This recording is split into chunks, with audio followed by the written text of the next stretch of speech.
Le matin, la lumière traverse la fenêtre de la cuisine, peignant les comptoirs d'un or doux.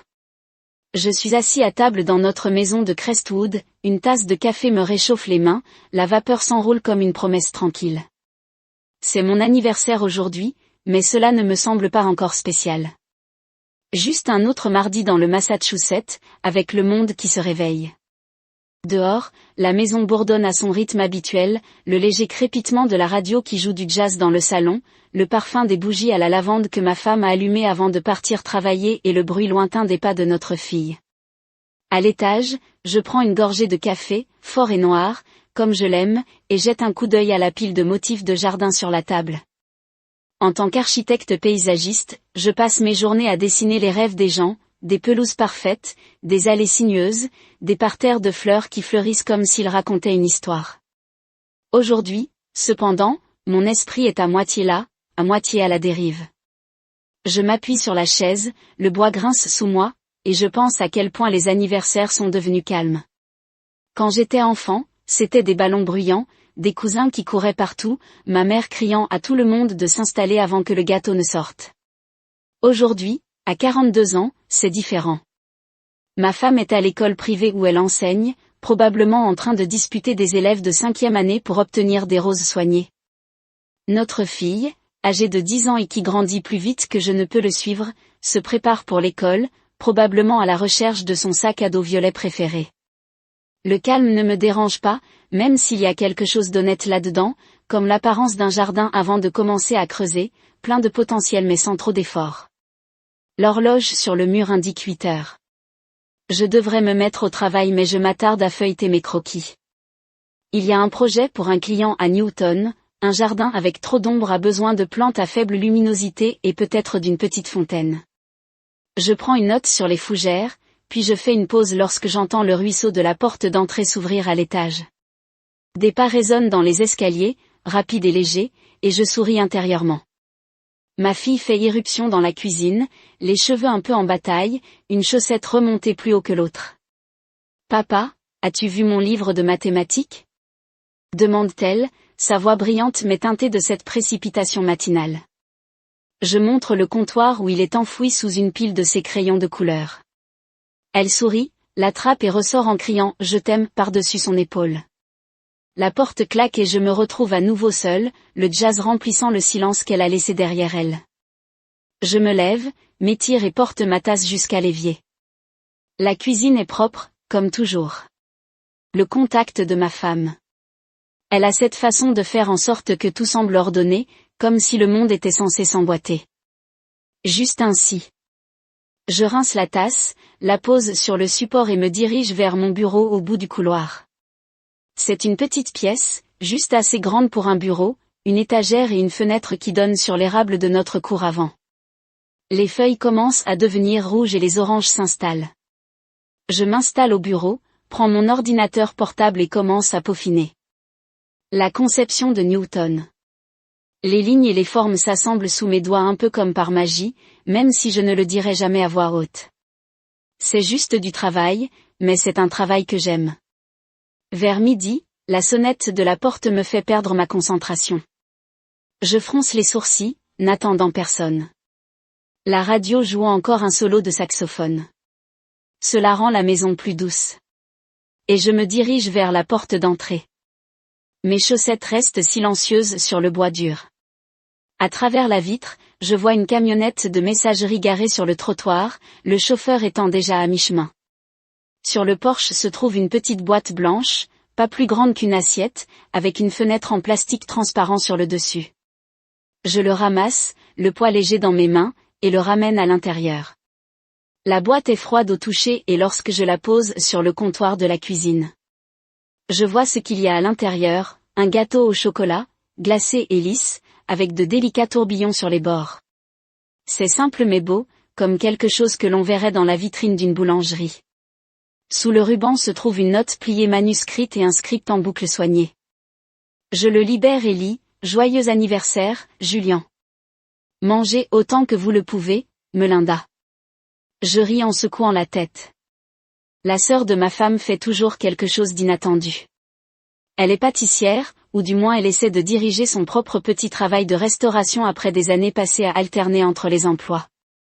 Nous ne parlons pas beaucoup, jamais vraiment, mais j'ai toujours pensé qu'elle avait bon cœur, même si elle était rude sur les bords. Le gâteau est un joli geste, plus que ce à quoi je m'attendais. Je l'imagine dans sa cuisine en train de mélanger la pâte, de fredonner pour elle-même, peut-être de goûter furtivement au glaçage. C'est une gentille pensée et ça me réchauffe.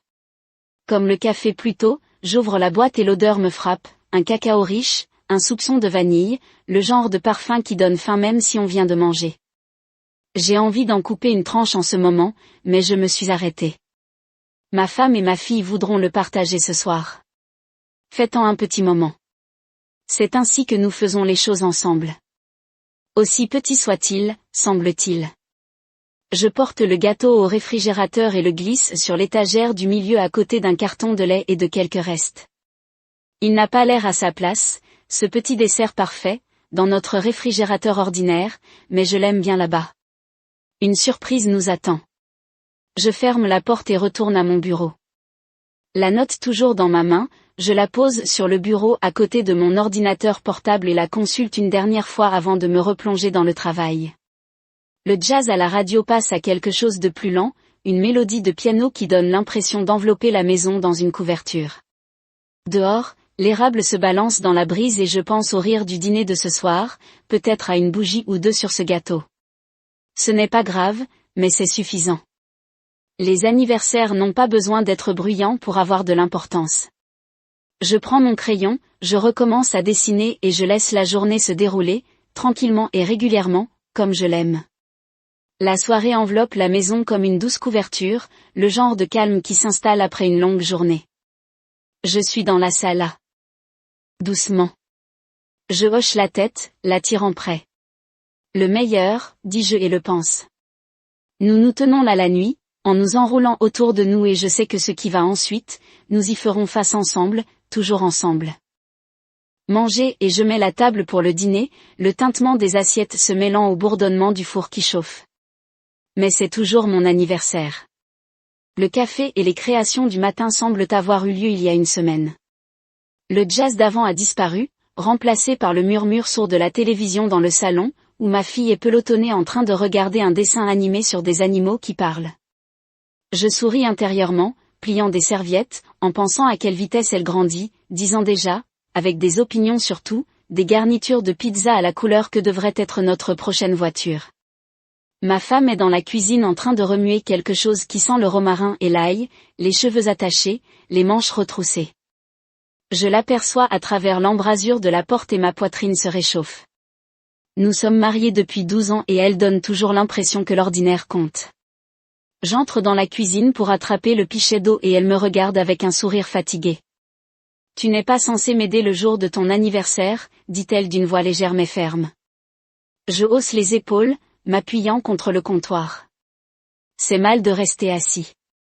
Elle secoue la tête, mais il y a un rire dans ses yeux, du genre à dire qu'elle n'est pas vraiment en colère.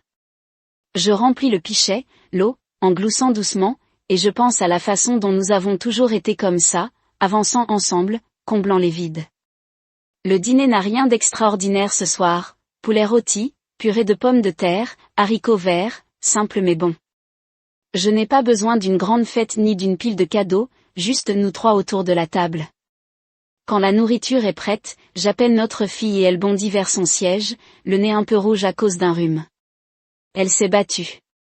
Puis-je avoir des pommes de terre supplémentaires, demande-t-elle avant même que je m'asseye. Je lui passe le bol en riant. Seulement si tu dis joli, s'il te plaît d'abord.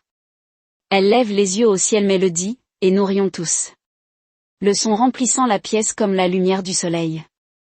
Nous mangeons en discutant de petites choses, son projet scolaire sur les planètes, l'histoire de ma femme à propos d'un enfant qui a tenté d'introduire clandestinement une grenouille en classe, mes projets pour le jardin d'un client.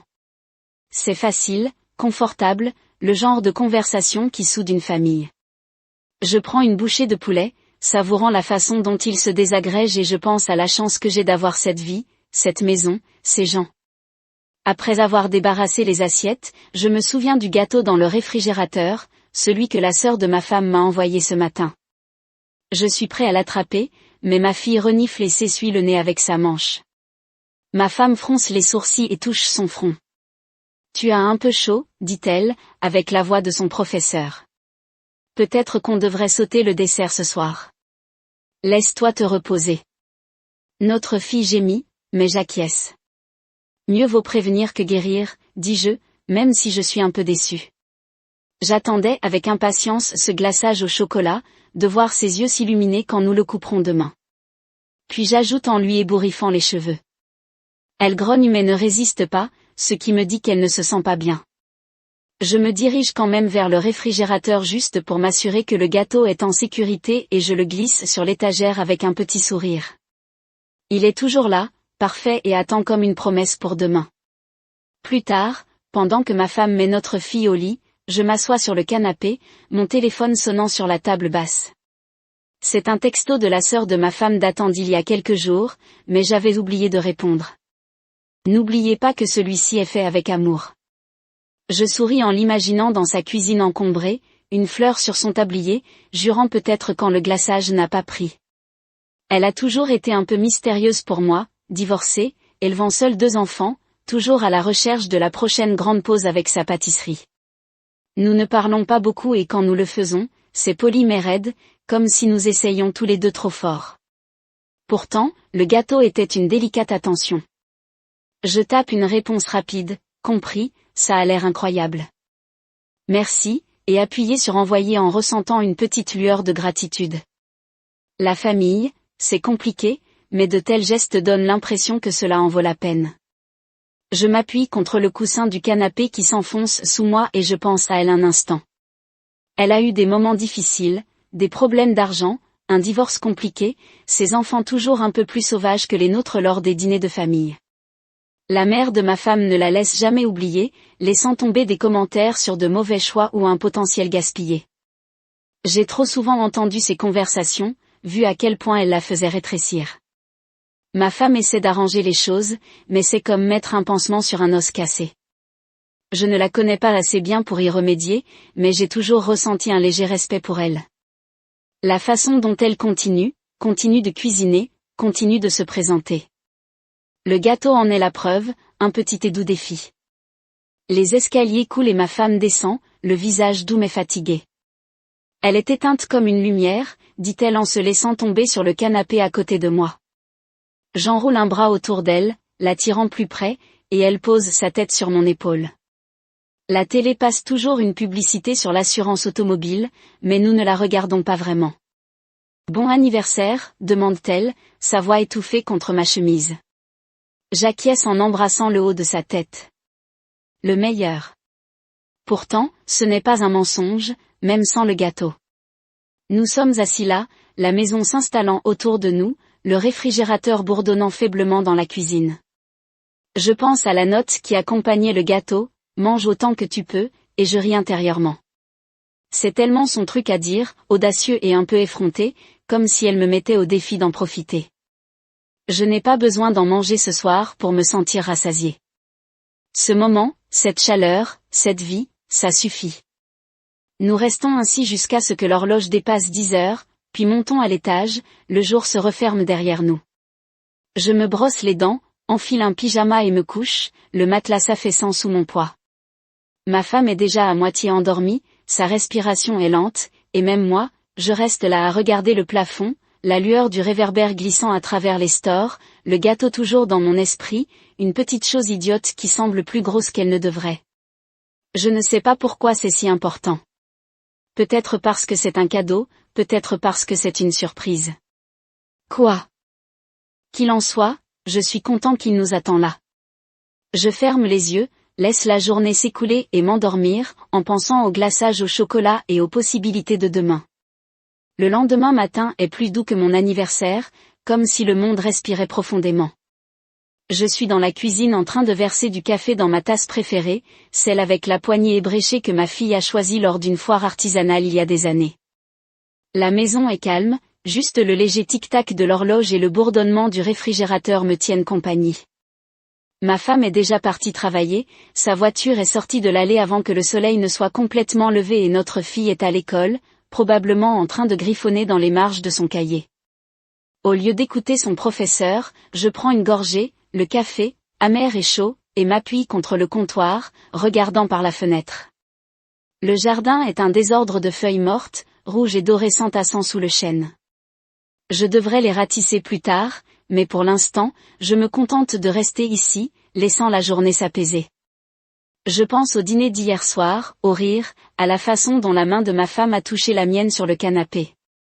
Nous n'avons pas mangé le gâteau et je suis toujours un peu déçue, mais ça va. Le rhume de notre fille l'a fait renifler. Et ma femme a eu raison de jouer la sécurité. J'ouvre le réfrigérateur pour prendre du lait et le voilà, ce gâteau au chocolat toujours assis sur l'étagère du milieu, son glaçage, lisse et intact. Je souris en me souvenant du mot de la sœur de ma femme, mangez autant que vous le pouvez. C'est drôle à écrire. Audacieuse et ludique, comme si elle me mettait au défi de plonger dedans. Je ferme la porte, la laissant pour ce soir. Peut-être que nous le couperons après le dîner, en ferons une petite cérémonie, même si nous ne sommes que 3. J'apporte mon café à mon bureau, le bois dur refroidit sous mes chaussettes et m'installe à mon bureau. Les dessins de jardin ouverts de mon ordinateur portable m'attendent. Mais mon esprit vagabonde. Je ne cesse de penser à elle, la sœur de ma femme. Elle a toujours été l'étrange dans leur famille, celle qui ne s'intègre pas vraiment.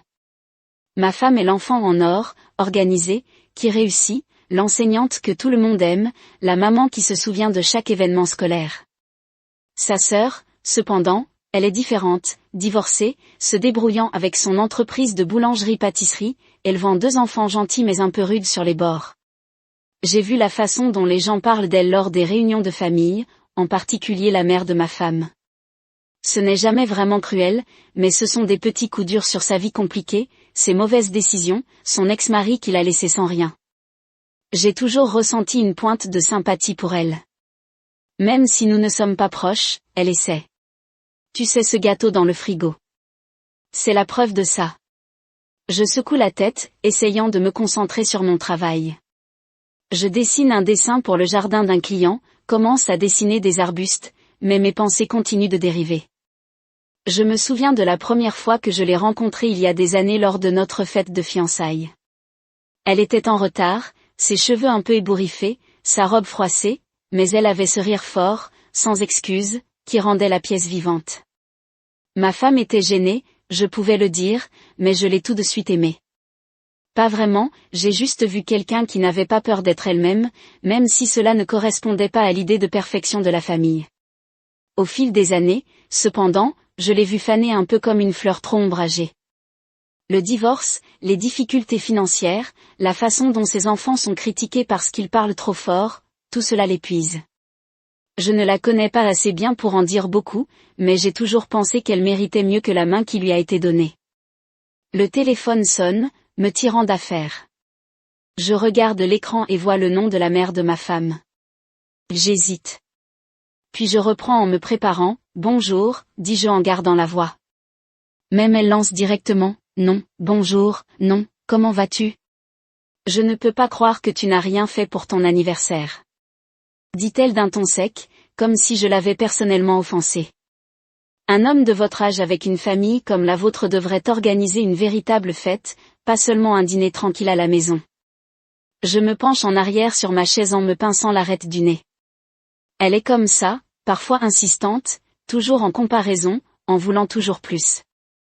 J'essaie de lui expliquer que j'ai aimé notre dîner, que c'était suffisant, mais elle n'écoute pas.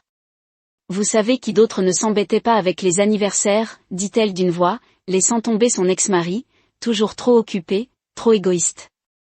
Tu vaux mieux que ça, n'est-ce pas ? Je sais qu'elle parle de l'ex de sa fille aînée et ça pique de voir la façon dont elle l'entraîne là-dedans, l'entraîne aussi. Je marmonne quelque chose à propos d'être occupée par le travail et elle me laisse finalement partir. Mais l'appel laisse un goût amer. Je pose le téléphone et regarde le jardin sur mon écran sans vraiment le voir. Je déteste comment elle fait ça. S'en prend à sa propre fille comme si c'était une tâche qui ne veut pas sortir. Ma femme aussi l'a entendu toute sa vie, les comparaisons, la pression d'être parfaite pour que les erreurs de sa sœur ne se reflètent pas sur elle. J'ai vu à quel point cela lui pèse, même si elle ne le dit pas à voix haute. Elle est à l'étage maintenant, probablement en train de corriger des devoirs ou de planifier des cours. Mais je sais qu'elle me défendra si je lui parle de l'appel. Elle le fait toujours, même lorsque les paroles de sa mère sont profondes. Je me lève, m'étire et retourne à la cuisine, ayant besoin de bouger. Le frigo ronronne et je l'ouvre à nouveau rien que pour regarder le gâteau. C'est toujours là, bien sûr. Ce sont des tourbillons de glaçage qui captent la lumière. Je repense à elle, à la façon dont elle a dû passer des heures là-dessus, à mélanger, cuire, décorer, tout. Pour moi, c'est une petite chose, mais ça semble grand, comme si elle disait quelque chose sans le dire. Je ferme la porte et m'appuie contre le comptoir, mon café est froid. Maintenant, la maison est trop calme et je me rends compte que je suis là depuis trop longtemps, perdu dans ma tête. Je le secoue, prends un balai et me dirige dehors pour balayer le porche, l'air vif me réveille. Les feuilles tombent plus vite maintenant et je pense à la façon dont les familles sont comme ça. Beau désordre, toujours en changement. Je ne sais pas ce qui va arriver, mais pour l'instant j'ai ce moment, cette maison et ce gâteau qui nous attendent. C'est suffisant pour me permettre de continuer. Le soleil est au maintenant, 2 jours après mon anniversaire, et je suis dans le jardin à genoux dans la terre avec une truelle à la main. L'air est vif, chargé d'odeurs de terre humide et de feuilles mortes, et je plante des bulbes pour le printemps prochain, des tulipes, des jonquilles, celles qui nous surprendront lorsque l'hiver se relâchera enfin. Des gouttes de sueur coulent sur mon front, même s'il fait frais, et je l'essuie avec le dos de mon gant, étalant de la saleté sur ma peau. Le jardin est mon sanctuaire. Il a toujours été ici. Je peux penser, planifier, faire grandir quelque chose là où il n'y avait rien. Je creuse un autre trou, j'y dépose une ampoule et je la recouvre doucement comme si je la rentrais. La maison se profile derrière moi, silencieuse, à l'exception du léger bourdonnement de la tondeuse à gazon d'un voisin. Ma femme est au travail, notre fille est à l'école et j'ai la journée pour moi. Juste moi et la terre. Je suis à peu près à mi-chemin du sac d'ampoules lorsque j'entends des pneus craquer dans l'allée devant. Je fais une pause, le troll plane et j'écoute. Une portière de voiture claque, puis une autre et il y a des bavardages aigus d'enfants, des voix excitées, un peu sauvages. Je me lève pour brosser la saleté de mon jean et je fais le tour de la maison juste à temps pour voir la camionnette de la sœur de ma femme s'éloigner. Ses 2 enfants sont sur le porche, son fils traîne un sac à dos, sa fille tient un lapin en peluche. Ça a connu des jours meilleurs. Ils me repèrent et me font signe. Leur visage est brillant mais un peu incertain, comme s'ils n'étaient pas certains d'être censés être ici. Je lui réponds, me forçant à sourire et je cours vers moi. Et, toi aussi, dis-je, gardant ma voix douce. Quoi de neuf? Son fils hausse les épaules et donne un coup de pied dans le porche. Ma belle-mère a dit qu'on pourrait passer un moment ici. Elle a un truc pour le boulot. Sa sœur hoche la tête, ses nattes rebondissent, ouais, elle se précipitait, elle a dit qu'elle reviendrait bientôt. Je lève un sourcil en regardant la rue déserte où la camionnette est déjà partie. Pas d'appel, pas de SMS, déposez-les simplement comme si ce n'était pas grave. C'est classique pour elle, toujours aller trop vite, toujours supposer que les choses vont s'arranger. Je pourrais être ennuyée, mais je ne le suis pas, pas vraiment. Les enfants ont l'air heureux d'être ici et je ne suis pas sur le point de les renvoyer. Très bien, dis-je en ouvrant la porte d'entrée. Entrez, vous avez faim. Ils se précipitent dans leur basket, frappent le bois dur et se dirigent directement vers la cuisine comme si les lieux leur appartenaient. Je le suis en riant intérieurement. Son fils a déjà ouvert le réfrigérateur et en sort un pichet de jus d'orange, tandis que sa fille grimpe sur un tabouret en balançant ses jambes. Pouvons-nous avoir des collations, demande-t-elle, les yeux grands et pleins d'espoir. J'acquiesce en attrapant un sac de bretzel dans le garde-manger et quelques pommes sur le comptoir. Ne fais pas de dégâts, d'accord, ta tante a un faible pour les miettes. Il sourit déjà en grignotant, et je m'appuie contre le comptoir pour les regarder. Ce sont de bons enfants, même s'ils sont un peu bruyants, un peu chaotiques. J'aime les avoir autour. Cela donne l'impression que la maison est plus pleine, comme si elle s'étirait pour s'adapter à eux. Je retourne dehors pour finir les bulbes, les laissant à leur collation. Mais je ne suis pas là longtemps avant d'entendre des rires résonner de la cuisine, forts, incontrôlables, du genre qui cause des ennuis. Je laisse tomber la truelle et je cours dans mes bottes, traquant la saleté sur le sol. Quand j'arrive à la cuisine, je m'arrête net, les portes du réfrigérateur s'ouvrent et là, sur le comptoir, se trouve la boîte à gâteaux vide, des miettes éparpillées comme des confettis. Son fils a du glaçage au chocolat sur la joue et sa fille se lèche les doigts en riant si fort qu'elle en tombe presque du tabouret. Le gâteau, mon gâteau d'anniversaire, celui que la sœur de ma femme m'a envoyé, a disparu. Il ne reste plus une tranche. Je regarde la bouche entr'ouverte, prise entre le choc et l'amusement. Tu as tout mangé? Je demande d'une voix plus forte que je ne le pensais. Son fils lève la tête, coupable, mais pas désolé. Il était juste assis là. Il dit comme ça explique. Sa sœur hoche la tête, toujours en riant. C'était tellement bon que nous ne pouvions pas nous arrêter. Je passe une main dans mes cheveux en laissant échapper un long soupir. Une partie de moi veut être en colère. C'était mon gâteau, après tout, et nous n'avons même pas pu le partager avec notre fille. Mais ensuite je les regarde, leurs visages illuminés, givrés partout, et je ne peux pas m'en empêcher. Je ris.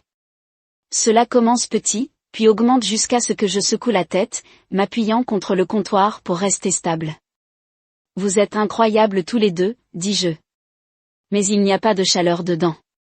Il sourit soulagé et je prends une éponge pour commencer à nettoyer les dégâts. Au moment où ma femme rentre à la maison, les enfants sont affalés sur le canapé et regardent la télévision. La cuisine est revenue à la normale. Je la retrouve à la porte, encore un peu abasourdie, et je lui raconte ce qui s'est passé. Son visage se crispe, ses lèvres se resserrent en une fine ligne. Elle n'a même pas demandé s'il pouvait venir. Dit-elle à voix basse pour que les enfants n'entendent pas. Et maintenant, ils ont mangé ton gâteau. C'est juste poids. Je hausse les épaules, essayant de garder les choses légères. Ce n'est pas grave, ils se sont bien amusés, on va prendre un autre dessert. Elle soupire en se frottant les tempes, mais acquiesce. Je peux dire qu'elle est ennuyée, pas contre moi, pas même contre les enfants, mais contre sa sœur, à cause de la façon dont elle semble toujours faire bouger les choses sans essayer. Nous commandons une pizza pour le dîner et les enfants restent tard. Leur mère arrive finalement avec des excuses précipitées pour la longueur de son entretien. Je l'enlève, je lui dis que tout va bien et je les renvoie à la maison avec le dernier des bretzels. Après leur départ, la maison semble à nouveau trop calme, comme si elle reprenait son souffle. Ma femme est à l'étage en train de lire à notre fille et je suis seule dans la cuisine à regarder la boîte à gâteaux vide toujours posée sur le comptoir. Je le jette à la poubelle en secouant la tête une dernière fois. Au moins quelqu'un a apprécié, je pense, et ça me suffit. J'éteins la lumière, verrouille la porte arrière et me dirige vers le salon, prêt à laisser passer la journée. Demain est une autre chance d'arranger les choses, et ça me va.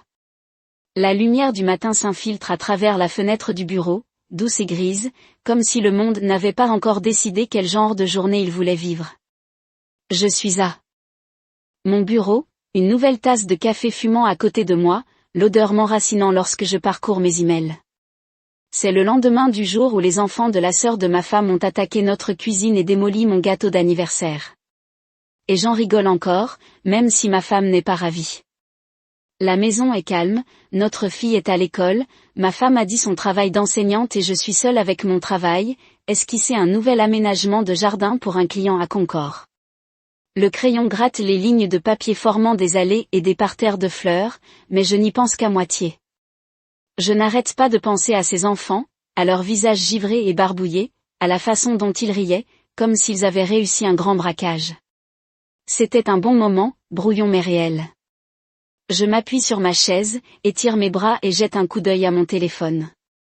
Pas de messages, juste les notifications habituelles, les mises à jour météo, un rappel concernant un rendez-vous client demain. Je suis sur le point de me replonger dans mon dessin lorsque le téléphone sonne, l'écran s'éclairant avec le nom de la sœur de ma femme. Je souris, pensant qu'elle appelle pour s'excuser d'avoir déposé ses enfants à l'improviste, ou peut-être pour rire du gâteau. Je décroche en gardant une voix légère. Et, c'est bon d'avoir de tes nouvelles. Dis-je en me penchant en avant, les coudes sur le bureau. Quoi de neuf? Sa voix est claire et chaleureuse, comme si elle se tenait quelque part dans une cuisine ensoleillée. Alors tu as adoré le gâteau, demande-t-elle, un côté taquin dans ses mots. Je ris en l'imaginant en train de remuer la pâte, peut-être en train de goûter au glaçage qu'elle m'a préparé. En fait, dis-je, toujours en souriant, vos enfants sont venus hier et ont tout mangé. Je suppose que j'ai raté quelque chose. Je m'attends à ce qu'elle rigole, peut-être qu'elle gémisse parce que ses enfants sont de petites larmes. Mais il n'y a rien, juste le silence. Il s'étend lourdement comme l'air avant une tempête. Mon sourire s'efface et je me redresse, le téléphone étant soudain froid contre mon oreille. Bonjour, dis-je, pensant que l'appel a peut-être été interrompu. Puis je l'entends, une forte inspiration suivie d'un cri qui me fait tressaillir. Quel joyeux anniversaire, crie-t-elle, sa voix craquant comme du verre. Non, non, non, non. Avant que je puisse dire quoi que ce soit, la ligne se coupe, le silence revient plus fort qu'avant. Je regarde le téléphone, le cœur battant dans ma poitrine. L'écran est devenu sombre, son nom a été remplacé par l'heure, 10h17. J'ai posé le téléphone lentement, comme s'il risquait de se casser si j'avançais trop vite, et je me penche en arrière pour essayer de comprendre ce qui vient de se passer. Mon café fume encore, mon croquis à moitié terminé, mais la pièce semble différente maintenant, plus petite, comme si les murs se penchaient. Je rejoue ces mots, joyeux anniversaire et la façon dont elle a crié, crue et paniquée, comme si je lui avais dit quelque chose d'horrible. Mon estomac se tord, un mouvement lent et inquiet. J'essaie d'en rire, de me dire qu'elle est juste dramatique, mais ça ne colle pas. Quelque chose ne va pas et je ne peux pas m'en débarrasser. Je fais les 100 pas dans le bureau, ma chaussette est raflée contre le tapis. La maison est trop calme, le genre de calme qui fait qu'on remarque chaque ruisseau, chaque bourdonnement. Je pense la rappeler, mais que dirais-je? Désolé, je t'ai fait flipper. C'est quoi ces cris? À la place, je prends mon café et me dirige vers la cuisine, ayant besoin de bouger pour faire quelque chose. Le réfrigérateur bourdonne et je l'ouvre sans réfléchir, mes yeux se posant sur l'étagère du milieu où se trouvait le gâteau. Bien sûr, il n'est plus qu'un espace vide à présent, mais je le regarde quand même, comme s'il pouvait me dire ce qui se passe. Je ferme la porte et m'appuie contre le comptoir en sirotant mon café, mais il a un goût amer maintenant, comme s'il était froid, même si ce n'est pas le cas. J'essaie de le reconstituer. Elle a bien envoyé le gâteau pour mon anniversaire. Un geste gentil, attentionné, même si nous ne sommes pas proches. Alors pourquoi cette panique quand j'ai dit que ses enfants en avaient mangé? Peut-être qu'elle a travaillé dur dessus, qu'elle voulait que je laissais moi-même. Peut-être qu'elle est stressée, surmenée et que cela lui a fait mal. Elle se bat depuis des années, l'argent, ses enfants, ce divorce qui l'a amené à recoller les morceaux. Je l'ai vu lors de dîners de famille forcer le sourire pendant que la mère de ma femme énumère ses échecs. Peut-être que c'était sa façon de prouver quelque chose et j'ai tout gâché en laissant ses enfants la voir. Mais ce cri, ce n'était pas seulement une déception, c'était autre chose, quelque chose de plus grand. Je retourne à mon bureau, mais je ne peux pas rester assis. Je reprends mon téléphone, fais défiler jusqu'à son numéro et passe mon pouce sur le bouton d'appel, je n'appuie pas dessus. Au lieu de cela, j'ouvre mon texte et trouve celui qu'elle m'a envoyé il y a quelques jours. N'oubliez pas que celui-ci est fait avec amour. Cela semblait mignon à l'époque, mais maintenant, cela ressemble à une pièce de puzzle qui ne rentre pas. Je pose le téléphone et me frotte les yeux en essayant de me concentrer sur mon travail, mais les lignes de mon croquis se brouillent. Je n'arrête pas d'entendre sa voix, la façon dont elle s'est brisée, la façon dont elle ressemblait à de la peur. Ma poitrine se serre et je réalise que je retiens mon souffle. Je le laisse sortir, lentement et en tremblant, et me relève, me dirigeant vers la fenêtre. À l'extérieur, l'érable de la cour avant balance ses feuilles, captant la lumière. Tout semble normal, des enfants qui font du vélo dans la rue, une voisine qui promène son chien. Mais j'ai l'impression d'être au bord de quelque chose que je ne peux pas voir. Je pense à ma femme, à la façon dont elle dirait probablement que sa sœur est simplement son moi chaotique habituel. Je veux y croire, je veux laisser tomber ça, mais mes tripes me disent le contraire. Je retourne à la cuisine, ouvre la poubelle et regarde la boîte à gâteaux vide, froissée et enduite de glaçage. C'est juste une boîte, juste un gâteau. Mais j'ai l'impression que cela cache quelque chose que je ne suis pas prêt à trouver. Je ferme le couvercle, prends mes clés et me dirige vers le salon. Je ne suis pas sûre de ce que je fais, mais je sais que je ne peux pas rester en place. Quoi qu'il arrive, ce n'est pas fini et je dois comprendre pourquoi. La maison semble trop calme ce soir, comme si elle retenait son souffle. Je suis dans la cuisine, debout près du comptoir, regardant la poubelle et la boîte à gâteaux vide comme si elle se moquait de moi. Ma femme vient de rentrer du travail, ses clés tintent lorsqu'elle les dépose sur la table du couloir. Et je l'entends parler doucement à notre fille à l'étage, lui demandant probablement ses devoirs ou si elle se sent mieux. Le réfrigérateur bourdonne derrière moi, un bruit sourd et régulier, mais cela ne suffit pas à étouffer l'écho de cet appel téléphonique de ce matin. Le cri de la sœur de ma femme, aigu et irrégulier, comme si quelque chose s'était brisé en elle quand je disais que ses enfants avaient mangé le gâteau. Je continue de le rejouer, en essayant de l'adapter à la femme qui m'a envoyé un gâteau d'anniversaire avec une note sucrée. Mais c'est comme essayer de planter une fleur dans du béton. Rien de dégoûtant. J'ouvre à nouveau la poubelle, sors la boîte à gâteaux et la pose sur le comptoir. Il est froissé, la fenêtre en plastique transparent taché de chocolat, mais je le lisse, à la recherche de quelque chose qui pourrait expliquer pourquoi elle a paniqué. Mes doigts tracent les bords et c'est là que je le vois, une petite étiquette collée dans le coin inférieur, qui se décolle légèrement. Il ne vient pas d'une boulangerie, comme je m'y attendais, mais de la pharmacie Green Meadow, avec un code barre et de minuscules caractères que je ne peux pas lire sans plisser les yeux. Mon estomac tombe lentement et lourdement, comme une pierre qui s'enfonce dans l'eau. Pourquoi une boîte à gâteaux aurait-elle une étiquette de pharmacie? Je sors mon téléphone, prends une photo rapide et remets la boîte à la poubelle. Mes mains bougent plus vite que mes pensées. Je ne sais pas ce que cela signifie, mais c'est faux. Assez mal pour me serrer la poitrine. Je m'assois à la table de la cuisine, la photo ouverte sur mon téléphone, et zoome sur l'étiquette. C'est flou, mais je peux distinguer leur nom et leur adresse quelques rues plus loin. Mon esprit s'emballe, rejetant des possibilités, chacune pire que la précédente. Ce n'est peut-être rien, une confusion, une boîte recyclée qu'elle a récupérée par erreur, mais ce cri revient sans cesse. La façon dont sa voix craquait comme je lui ai dit quelque chose d'horrible. Je frotte mes tempes en essayant de se calmer, mais ce n'est pas utile. J'ai besoin de dire à quelqu'un, j'ai besoin de l'entendre à haute voix pour le rendre réel ou prouver que ce n'est pas le cas. Les pas de ma femme descendent dans les escaliers, doux et familiers, et je lève les yeux en marchant sur son visage, fatiguée mais chaleureuse, longue journée. Demande-t-elle, se dirigeant vers le réfrigérateur pour un verre d'eau. Ouais, je dis ma voix plus rugueuse que je ne le veux. J'hésite, puis glisse mon téléphone vers elle, quelque chose s'est produit aujourd'hui avec ta sœur. Elle lève un sourcil, posant le verre et je lui parle de l'appel. Comment je l'ai mentionné, les enfants ont mangé le gâteau. Comment elle a crié et raccroché. Je lui montre la photo de l'étiquette, mon pouce planant sur l'écran. J'ai trouvé cela sur la boîte. C'est à partir d'une pharmacie, pas d'une boulangerie. Je ne sais pas ce qui se passe, mais ça se sent.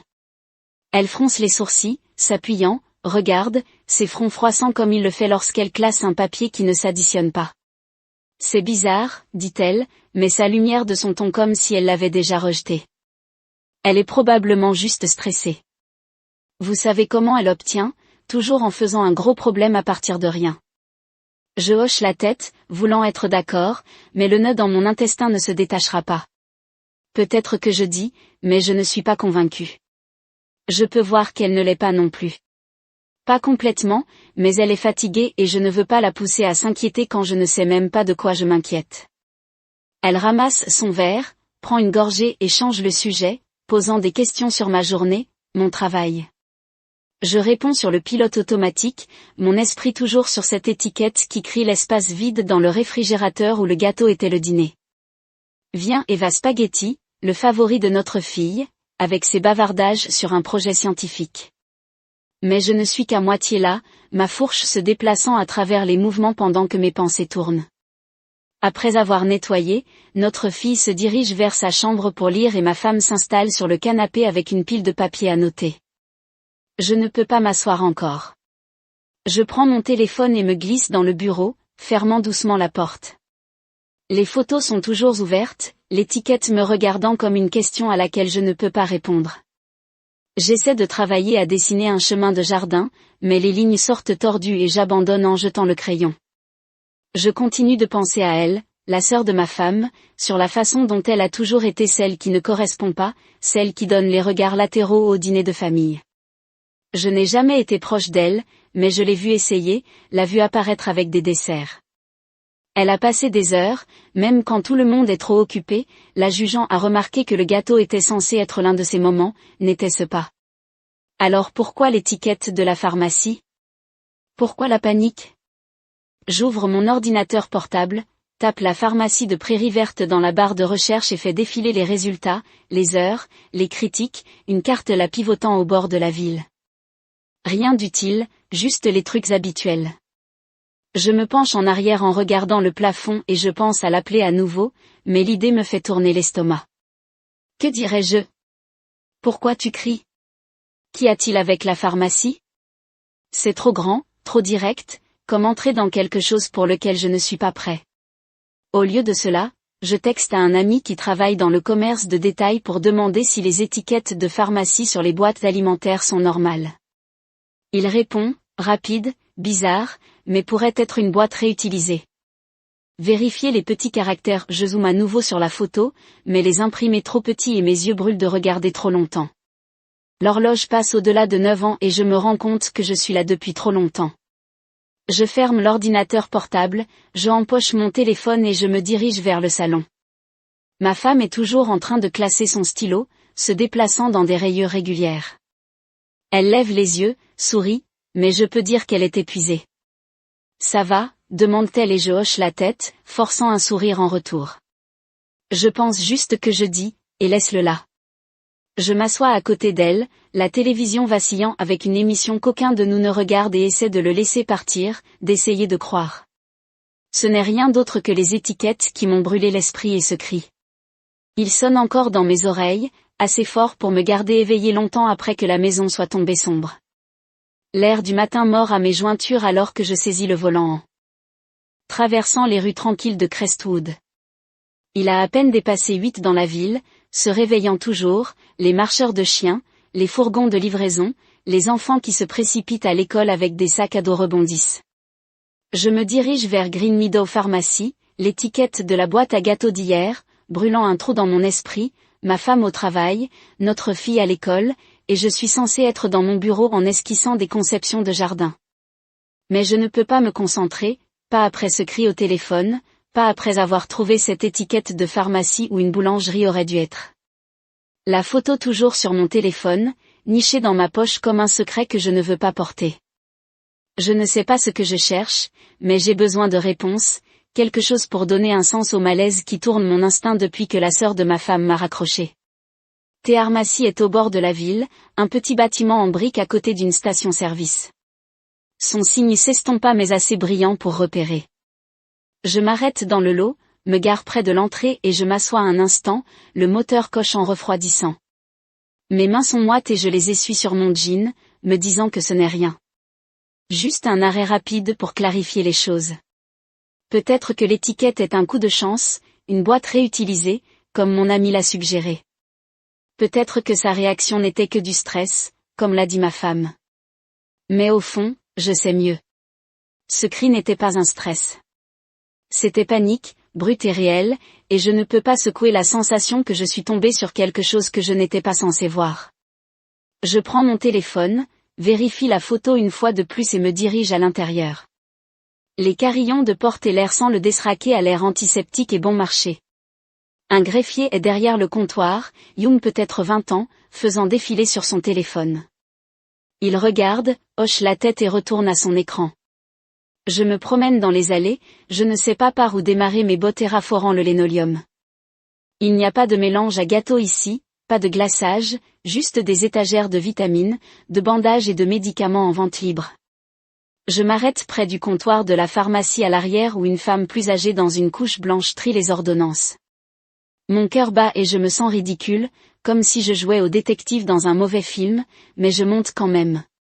Salut, dis-je, gardant ma voix stable. J'ai une question étrange. Puis-je vous montrer quelque chose?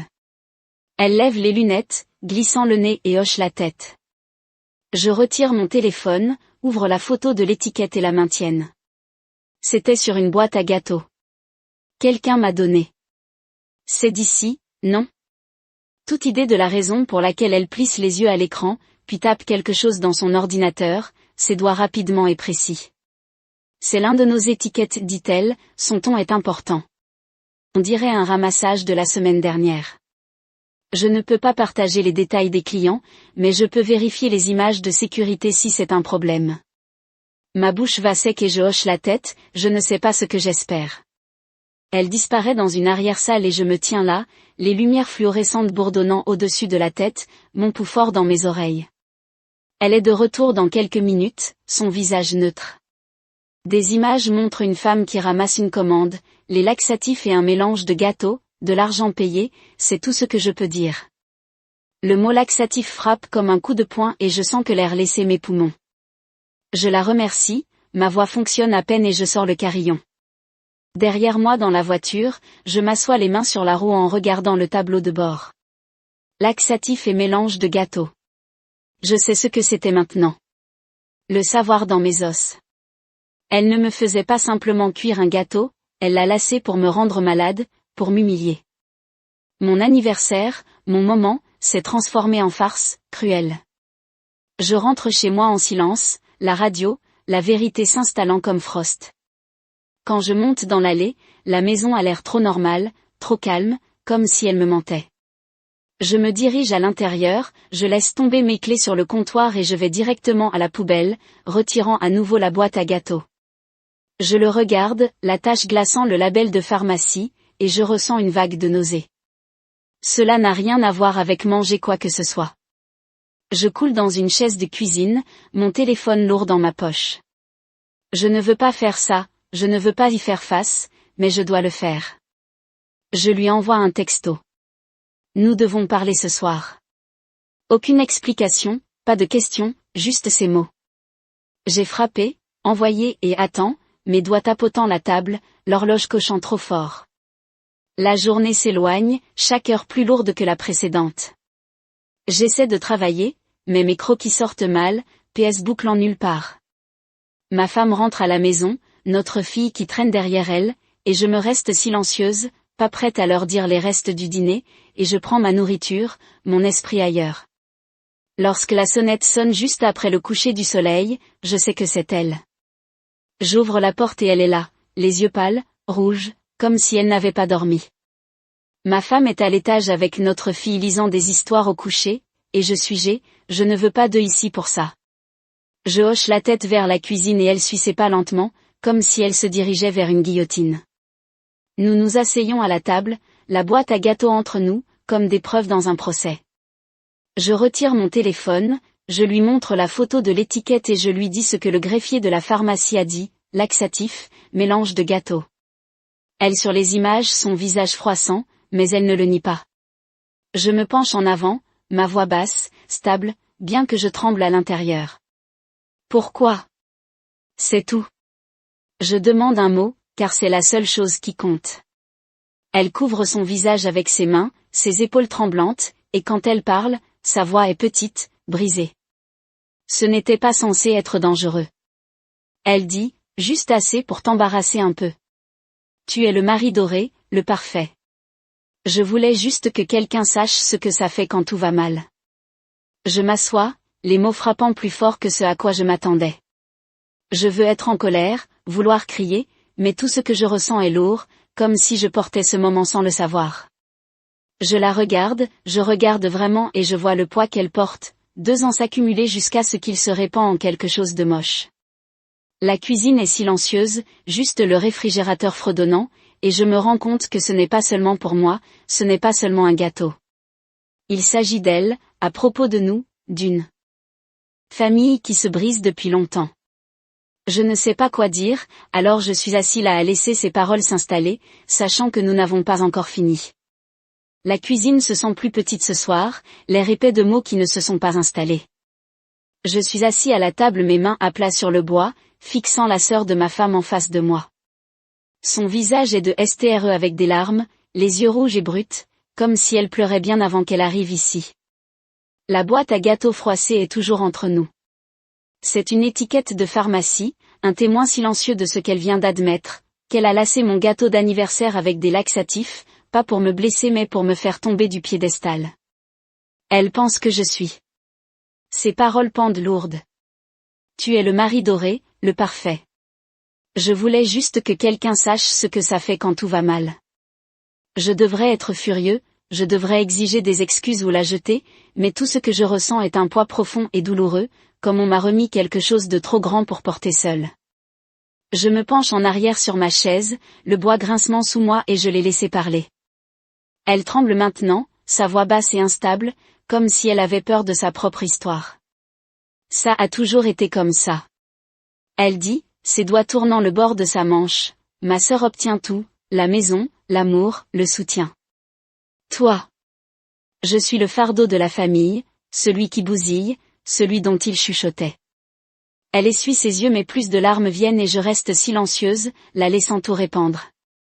Elle parle de leur maman, de la façon dont chaque erreur qu'elle a faite a été exercée contre les succès de ma femme, bonne note, bon travail, bon mariage. Elle disait, pourquoi ne pouvez-vous pas lui ressembler plus? Chaque fois, cela ne s'arrêtait jamais, sa voix se brise et elle a l'air de honte à quel point ça fait encore mal. Je passe dans mon siège, mes mains se serrant, pas par colère mais parce que je sais que c'est vrai. Je l'ai vu. Ces dîners de famille où la voix de sa mère coupe comme un couteau, la coupe. Tout en louant ma femme. Je l'ai regardé rétrécir, forçant les sourires, apportant des desserts.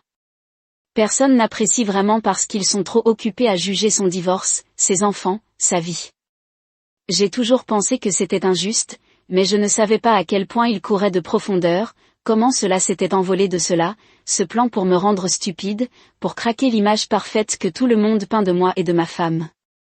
Je prends une respiration lente, essayant de trouver des mots, mais ma gorge est serrée. Je ne savais pas que c'était comme ça pour toi. Je dis enfin, ma voix plus douce que ce à quoi je m'attends, pas comme ça. Elle acquiesce à peine et continue comme maintenant qu'elle a commencé. Elle ne peut pas s'arrêter. Ce n'est pas seulement maman, dit-elle, c'est tout. Mon mariage s'est effondré parce que j'essayais d'être quelqu'un. Je ne suis pas parfait comme elle. Mes enfants le ressentent aussi. Ils savent qu'ils sont en désordre par rapport à votre fille. Je suis fatiguée, tu sais, fatiguée d'être celui qui n'est jamais assez. Ces mots m'ont frappé fort, non pas parce qu'ils sont à propos de moi, mais parce que je peux le voir maintenant. Les années de comparaison, la pression, la façon dont cela l'ont porté à quelqu'un qui fait quelque chose de désespéré, ce mal, juste pour se sentir vu. Je pense à ces enfants, doux mais sauvages, toujours un peu hors de propos dans les rassemblements de famille, et mon cœur me fait mal pour eux. Je regarde la boîte à gâteaux. C'est le glaçage à la tâche, un rappel de la proximité que cela est devenu pire. Mais pourquoi mon anniversaire, je demande, gardant mon ton doux, par accusé. Pourquoi ça? Elle lève les yeux en rencontrant le mien pour la première fois, et il y a quelque chose de brut là-bas, quelque chose d'honnête. Parce que c'est à ce moment-là que tout le monde vous regarde, dit-elle, quand ils applaudissent et sourient, quand vous êtes au centre de tout cela. Je voulais juste que l'illusion se fît sur un instant. Je voulais qu'ils vous voient trébucher pour voir que ce n'est pas toujours parfait. Elle s'arrête, avalant fort. Je suis désolée, je ne voulais pas dire que ça va aussi loin. Je ne pensais pas que les enfants le mangeaient. Ces excuses se trouvent là, fragiles, et je ne sais pas quoi en faire. Une partie de moi veut lui pardonner, dire que ça va, mais ce n'est pas encore le cas. Je pense à ces enfants, comment ils ont ri en mangeant ce gâteau, à quel point nous avons de la chance, ce n'était pas pire. Je pense à ma femme à l'étage avec notre fille, inconscient de cette confession. J'ai toujours su que sa famille était dure pour sa sœur, mais je pensais que ce ne sont que des mots, juste une critique. Je n'ai pas vu comment ils s'accumulent, comment cela l'a poussé à cela. J'ai cru ce qu'ils ont dit de vous. J'admets ma voix bas que vous étiez en désordre, que vous ne pouviez pas le rassembler. Je n'ai pas vu l'image entière. Elle talonne comme mes piqûres d'honnêteté, mais elle hoche la tête comme elle y est habituée. Le ruisseau des escaliers et je suis tendue, jetant un coup d'œil à la porte. Ma femme entre dans la cuisine, son visage curieux mais gardé, comme si elle sentait que quelque chose se passait. Elle s'arrête quand elle voit le visage strié de sa sœur, la boîte à gâteaux sur la table. Qu'est-ce qui se passe, demande-t-elle, sa voix tranchante avec inquiétude. J'ouvre la bouche pour expliquer, mais sa sœur me bat, ses mots tombant, tout, les laxatifs, la pharmacie, la raison pour laquelle les yeux de ma femme s'élargissent, sa main agrippant l'arrière d'une chaise, et je peux voir le choc la frapper, puis la colère. Vous avez fait ce qu'elle dit, sa voix montant. Mais j'ai mis une main sur son bras, douce mais ferme. Attendez. Je dis, écoutez. Sa sœur répète tout, sa voix se brise, et je regarde le visage de ma femme, la colère cédant la place à quelque chose de plus doux, quelque chose de plus triste. Lorsque la confession est terminée, la cuisine est silencieuse, le réfrigérateur fredonnant comme s'il essayait de remplir le silence.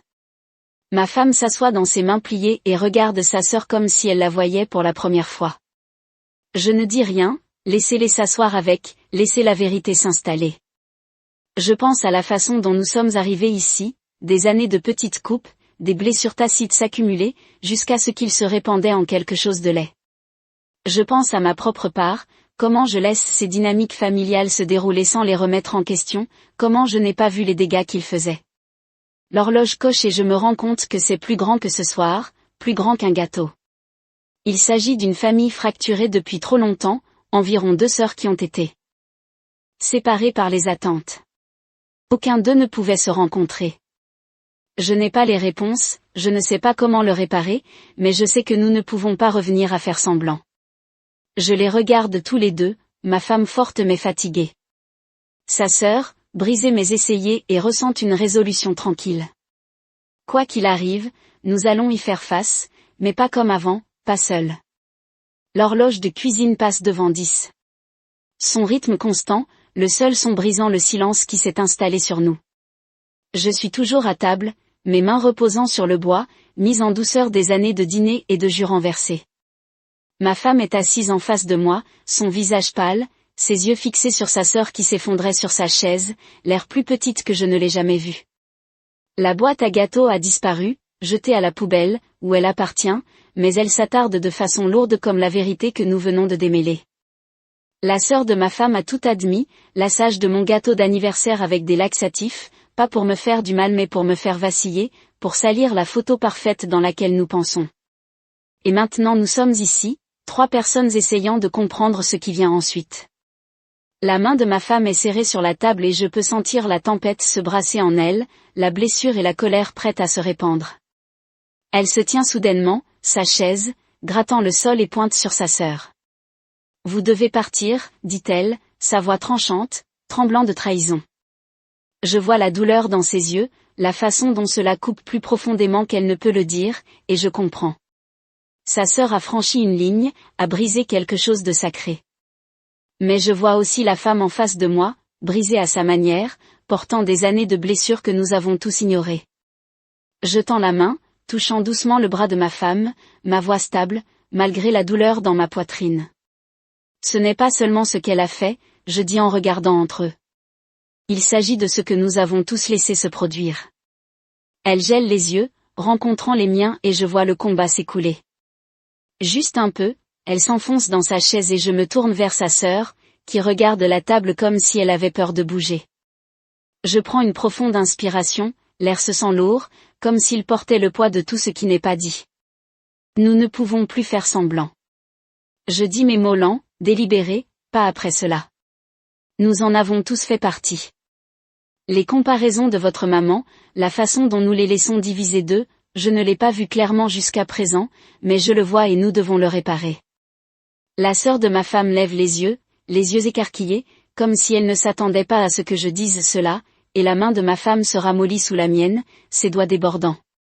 Je ne sais pas d'où cela vient, ce besoin de nous maintenir ensemble, mais cela ressemble à de la plantation d'une graine dans un sol qui a été laissé trop longtemps.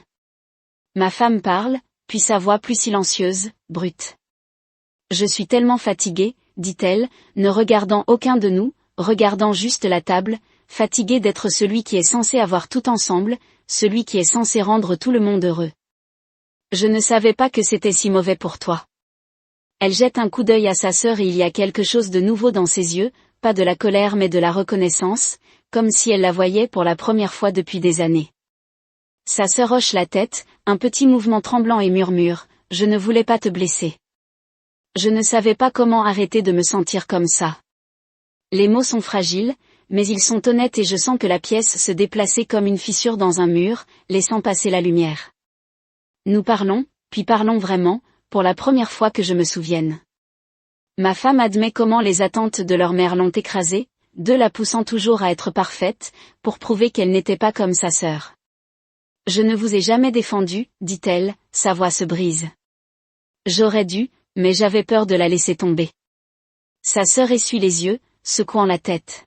« Je n'ai pas rendu les choses faciles. » Elle dit, « J'ai continué à jouer, j'ai continué à vous repousser. » J'écoute, mes mains toujours sur la table, me sentant comme si je suis témoin de quelque chose de sacré, quelque chose qui a été enterré trop longtemps.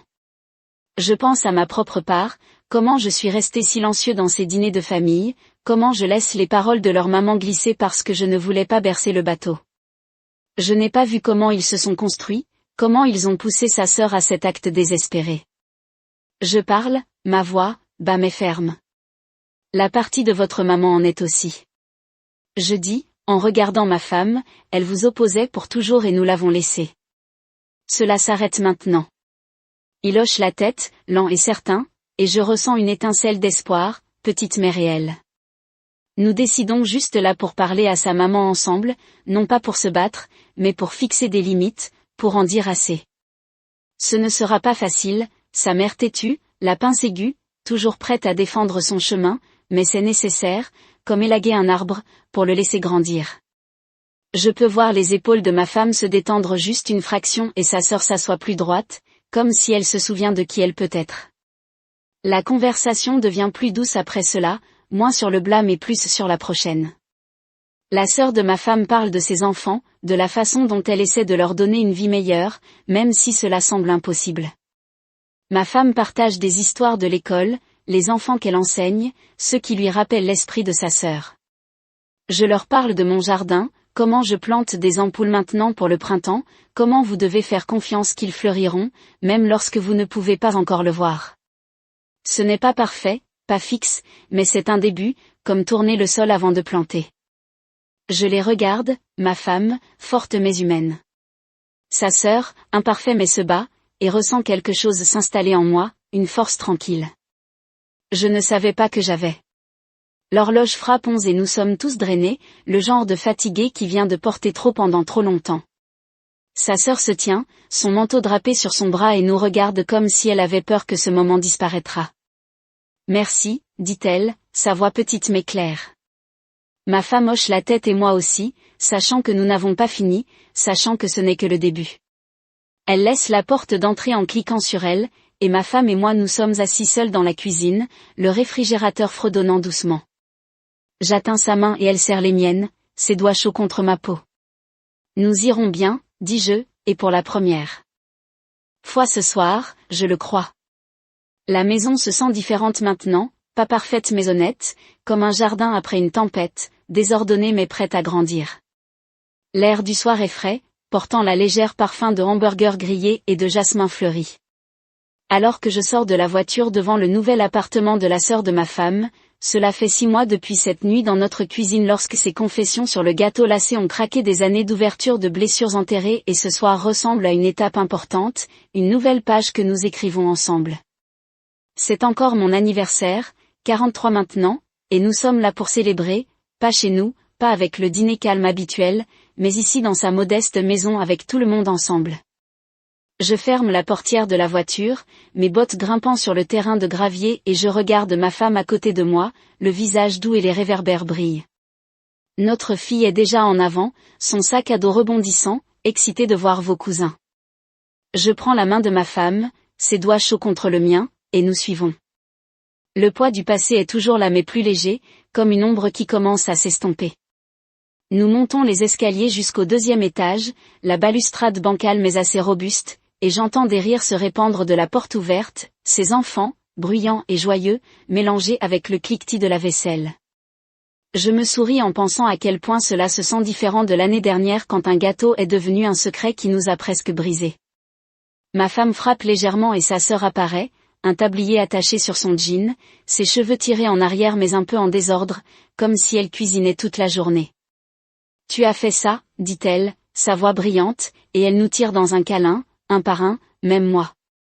Il fait chaud, sans surveillance, et je la serre dans le dos, sentant le changement en elle, en nous. Elle est toujours elle-même audacieuse, un peu chaotique, mais il y a une constance maintenant, comme si elle avait trouvé son pied. L'appartement est petit mais confortable, avec des lumières de corde drapées sur les fenêtres et une table incompatible pour dîner. Son fils montre un projet photo. Il a travaillé sur des plans en noir et blanc de la ville, certains que je l'ai aidé à encadrer le mois dernier, et il sourit quand je hoche la tête avec approbation. Son éclat habituel a disparu. Sa sœur tire sur le bras de ma femme, offrant un bracelet qu'elle a fabriqué à partir de perles colorées et je regarde ma femme le glisser. Son sourire réel, pas celui poli qu'elle portait autour des enfants de sa sœur. Nos filles les rejoignent déjà, riant en discutant du jeu de société à jouer plus tard. Je me tiens au comptoir, en prenant tout cela dans la chaleur, comme ça ressemble à de la famille, pas parfait, mais en essayant. La mère de ma femme est là aussi, assise tranquillement sur une chaise d'angle, les mains plissées sur ses genoux. Elle est différente ce soir, modérée, regardant ses filles se déplacer dans la pièce sans ses commentaires vifs habituels. Nous l'avons confrontée à il y a quelques mois, nous les trois, moi, ma femme, sa sœur, la s'asseyant pour parler des comparaisons, les attentes qui ont fait un coin entre elles. Ce n'était pas facile. Elle a repoussé, défensive, mais nous avons tenu ferme, fixant des limites qu'elle apprend toujours à respecter. Elle essaie cependant, et c'est quelque chose. Je prends son attention et elle hoche la tête légèrement, comme si elle reconnaissait le travail que nous faisons tous. Je hoche la tête à l'époque, je n'ai pas besoin de plus que cela. Le dîner est une propagation de nourriture réconfortante, la lasagne, le pain à l'ail, une salade avec trop de tomates, comme je l'aime. Nous entrons donc autour de la table, les coudes cognent, passant des plaques et des histoires. Son fils parle de l'école, comment il a rejoint le club de photographie. Sa sœur affronte une foire scientifique pour laquelle elle est ravie. Notre fille écoute, ses yeux brillants et je me rends compte à quel point elle a grandi pour aimer ses cousins, comment ils ne sont plus seulement les visiteurs mais une partie de son monde. Ma femme partage une histoire drôle sur un enfant à l'école qui a essayé de la convaincre de la lune faite de fromage, et nous rions, le son remplissant la pièce comme de la musique. Je reste silencieux, en mangeant surtout, en regardant, en laissant le moment s'enfoncer.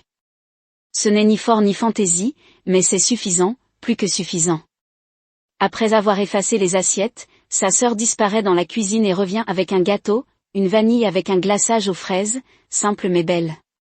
Sa surface lisse, à l'exception d'une seule bougie au centre, faite à partir de 0, dit-elle, la mettant devant moi avec un sourire timide. Pas de surprise cette fois. Je rigole le souvenir du gâteau de l'année dernière, net mais adouci par tout ce que nous avons vécu. La pièce se calme alors qu'elle allume la bougie, la flamme scintillante dans ses yeux, et je sens que tout le monde regarde, pas jugé, pas de comparer, juste ici ensemble. Je ferme les yeux, je fais un souhait, pas pour moi-même, mais pour cela, pour nous, pour qu'il dure et souffle la bougie. Les acclamations sont bruyantes, désordonnées, parfaites. Nous avons coupé le gâteau et je prends la première tranche, le glaçage sucré et allume le gâteau doux contre ma fourchette. Je passe des morceaux autour, en m'assurant que tout le monde en reçoit un, même la maman de ma femme qui prend le sien avec un petit sourire. Nous mangeons la table vivante, avec des bavardages et je pense à jusqu'où nous sommes venus, 6 mois de conversations difficiles, de reconstruire ce qui a été cassé. La sœur de ma femme a lancé une petite entreprise de cuisson, rien de grande que stable, et elle loue cet endroit à elle-même, un pas vers la stabilité. Ma femme a ouvert davantage, abandonnant le besoin d'être parfait, et je suis là pour les deux, sans réparer les choses, juste écouter, me présenter.